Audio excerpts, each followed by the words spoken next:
Today, I'm going on a private tour of one of Disney World's most popular attractions, and you can too.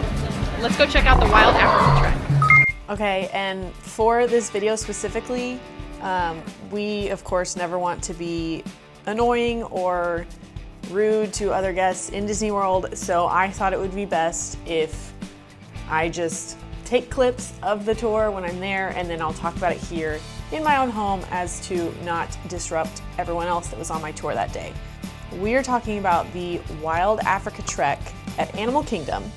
This is a privately guided VIP expedition full of close encounters with exotic African wildlife. Basically, it's a backstage tour of the very popular Kilimanjaro Safari attraction. Now, that attraction at Animal Kingdom, anybody can ride it. You are taking a safari, you're seeing all these different animals, and the attraction itself is amazing.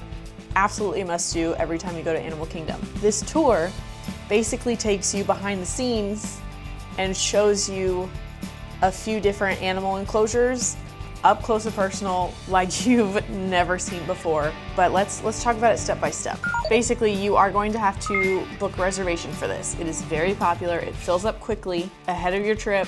If you're thinking about it, you're gonna have to book the reservation ahead of time. It is also not cheap. It is $219 per person. Yeah, so it is very expensive.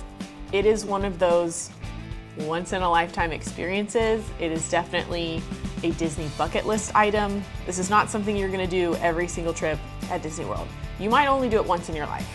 That is the kind of experience that we are talking about. On the day of, when you go to check-in, the check-in desk is right next to the attraction of Kilimanjaro Safaris. There's a little check-in desk right before you walk up to that attraction. You're gonna go over there, you're gonna check in with the guides. They're gonna explain all of the requirements to you. There is very important information that you need to know before going on the Wild Africa Trek. Just like most roller coasters and rides at Disney World, you need to be in good health, free from high blood pressure, heart, back, or neck problems, motion sickness, or other conditions that could be aggravated by the type of activity this is. You have to be 8 years or older and at least 48 inches tall. You also have to be between 45 pounds and 300 pounds. That is for your safety, and it's because you will be strapped in to a harness. This is a 3-hour tour, and you're gonna be climbing up steps, you're gonna be in a harness, you're gonna be on the rope bridge, you're gonna be attached to other things. So this is not your typical just leisurely walk through a Disney park. It's gonna be a little bit more physical than that, but nothing crazy. You should probably wear shorts or pants because, again, you will be hooked into that harness, and you just wanna be comfortable. Closed-toed shoes are required. So if you're wearing your Tracos or your flip-flops, you're not gonna be allowed to go. You have to wear closed-toed shoes. So you're gonna go check in at the desk. They're going to tell you all of the requirements, all the information you need to know. You will need to show your ID to prove that you are the one taking this tour, but they're also gonna have you sign the waiver. You do need to check in at least 15 minutes before your tour is supposed to start. I would recommend even earlier. All right, so once you check in, you checked in, whatever, and then the tour begins. You're all gonna gather as a group, and they're gonna take you back.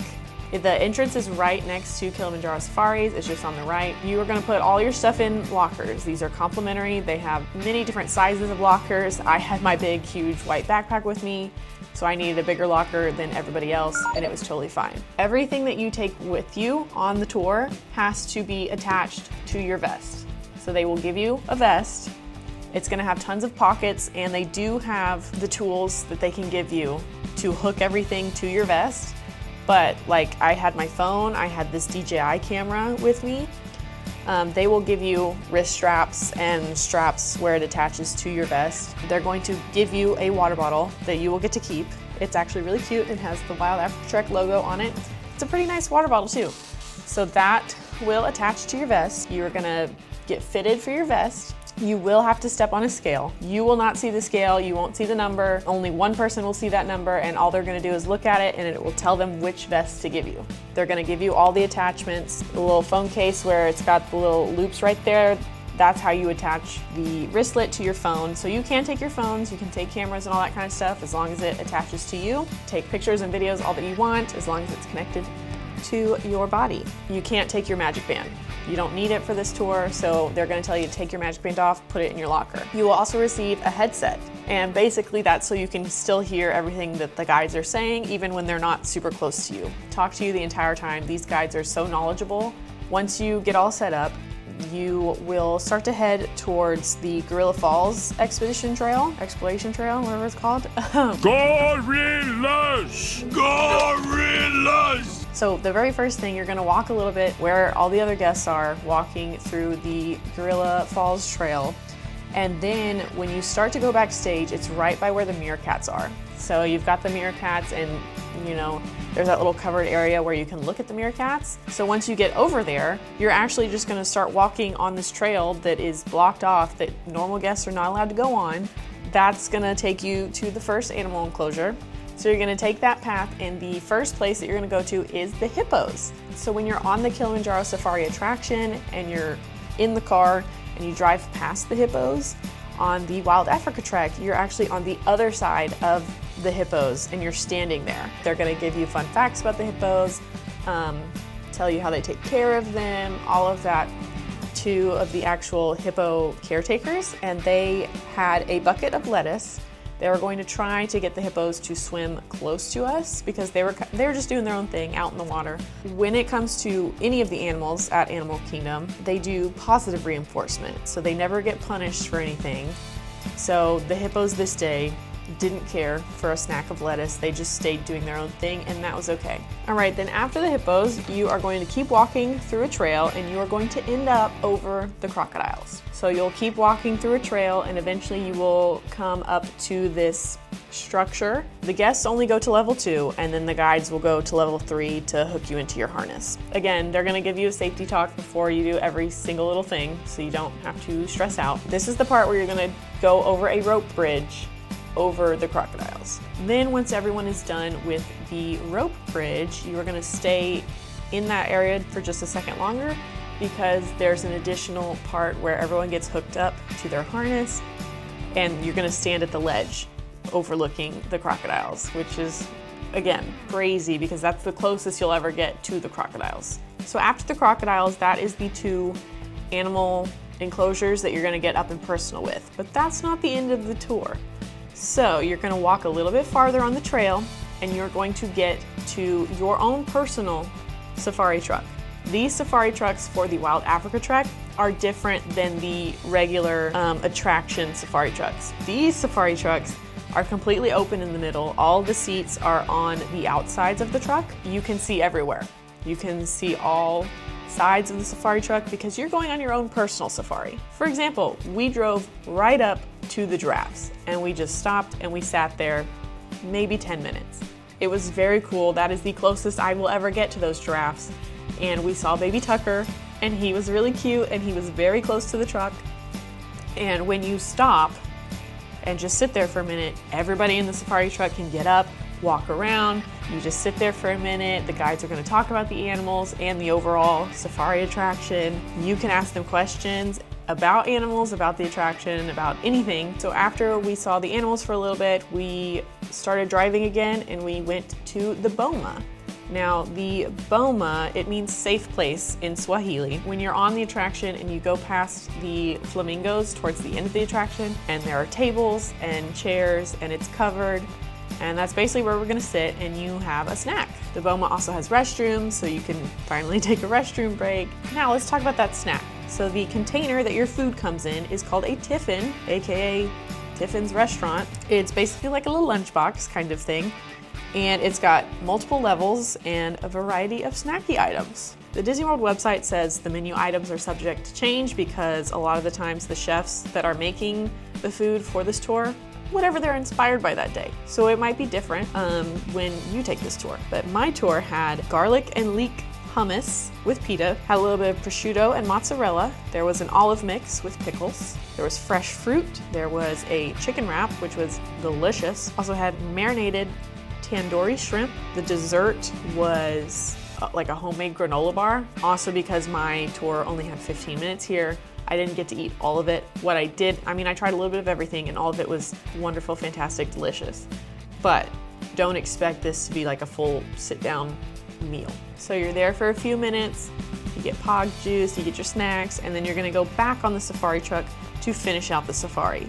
Once again, we stopped by the cheetahs and just kind of sat there, not as long as we did for the giraffes, but we did sit there for a minute and then kept going on our safari. So here are some of the facts that I learned while on my private guided safari tour. If you know Animal Kingdom history, then you might know that originally the Kilimanjaro Safari attraction had a poacher scene at the end of the ride. It had to be taken out because it was actually very scary. A lot of guests got scared because it was a little too graphic for a Disney attraction. The actual age of most poachers in real life is 16 years old. A poacher is usually a kid who has dropped out of school and then needs to find a way to provide for his family. And poaching is an easy way to do that. Our safari guides told us about an organization called Big Life, which Disney helps financially. They basically find these 16-year-old poachers and hire them. So basically this organization says, hey, you're really good at tracking animals. Can you help us track them and not kill them? And then they will take those poachers who do decide to work for them, and they have a program where those guys will go to other schools and speak at the schools to encourage other kids from not dropping out of school and not becoming poachers, and instead helping out with this organization and helping the animals instead. And it helps, obviously, get rid of poaching, but still giving those kids a way to earn money in a good way to help out the animals. While also on our safari, you can of course ask the guides questions about anything, and that includes their employment history with the Disney company. So we did ask them about their cast member journeys. One of my guides has been at Disney World for over 10 years, and she basically has done every single job there is to do at Disney World. It was very cool to hear, and she has a lot of experience. She had a lot of great stories to tell, so that was really cool to hear. After that, we finished out our safari, and then we made it back to our original starting location, the lockers. We gave all the stuff back, said our goodbyes, and that was basically the end of the tour. But there are a couple more things that you need to know before you take this tour. The guides will have a camera with them, a full-on big digital camera that the guides hold on to the entire time. They will take pictures of everyone throughout the entire tour. They also take pictures of the animals on the safari, very good up-close pictures of the animals. You will get all of those pictures for free. It's included in the price of the tour. At the end of the tour, they'll give you a little PhotoPass card that you basically will scan, and they will get added to your app, and you can see all of them. You also get that water bottle to take home with you. So they're gonna give it to you at the beginning. You can use it throughout the entire tour. You do get to take it home. It is a great water bottle. I love it. Mine's in the cabinet. So basically, that is the Wild Africa Trek. I think it is totally worth it. It was such a cool experience. It is one of those Disney World things that might be a one and done for you. I don't know what else to say. I don't have anything bad to say about this tour. I really don't. All right, if you enjoyed this video, be sure to like and subscribe. And don't forget to add this secret code in the comments so we know that you made it all the way to the end. We spend all week uploading tips, reviews, challenges, secrets, tours, and more from Disney World and beyond, because we're serious about fun. Thanks for watching. See you next time.